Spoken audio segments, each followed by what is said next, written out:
Yo, what's up, everybody? Y'all know I was talking about in one of my previous videos about having an affirmation to do when you work out. Now, check this one out. I'm gonna give you an example. This one is mine, but you will hear me say I'm thriving in Southern California. Right now, I'm in Ohio, mid-Ohio, but I'm seeing it and I'm feeling Southern California. I'm seeing it and I'm feeling it before it becomes my physical reality. So here we go. I am a billionaire, coach, speaker, author, prolific spiritual healer.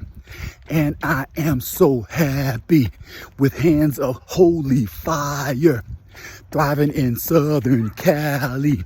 And I am my higher self, thanking God every day. Thank you, thank you, thank you.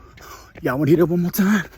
I am that billionaire, coach, speaker, author, prolific spiritual healer with hands of holy fire.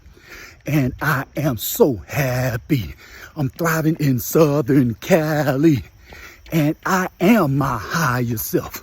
I'm thanking God every day. Thank you, thank you, thank you.